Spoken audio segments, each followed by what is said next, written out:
rough seas continue across Trinidad and Tobago, but they also may get some help from those higher than normal high tides.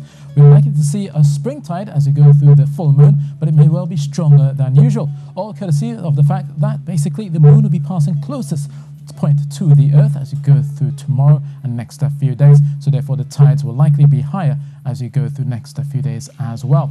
Now the effects will likely be that you will see a larger and a brighter full moon, possibly 7% bigger than you usually see for a normal full moon, and all of the while this will have an effect on the tides out at sea. Meanwhile, out at sea, there's also the strong winds pushing in across the Atlantic, also whipping up the waves, some sea spray and whitecapping activity there, and also some moisture is slipping south into the Windward Islands, so you could be seeing a lot more cloudiness and some showers pushing into Trinidad and Tobago as you go through Wednesday, and eventually clearing, leaving us with some brighter weather come Thursday and Friday. So for Tobago, look for cloudy, damp conditions through the night. Over midnight, you'll likely still see a few of those showers are popping up, and into the morning as well. Cloudy, damp start to you on Wednesday, and a breezy as well coming down through Roxburgh into Scarborough and eventually into Buku as well.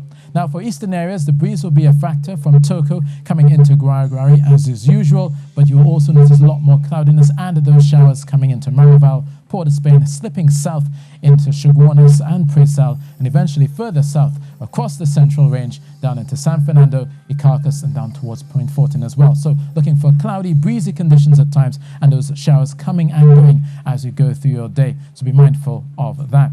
Temperature-wise, looking at a 22 degrees Celsius in Trinidad, 24 degrees Celsius in Tobago, possibly struggling to get past 30 degrees Celsius tomorrow for both Trinidad and Tobago. But once we get into Thursday, Friday, and Saturday, we'll lose a lot of the cloudiness, high pressure builds, we'll see a lot of sunshine, and also we'll be seeing some cool temperatures at night, because once you get the clear skies at night, the day's heating quickly escapes into space.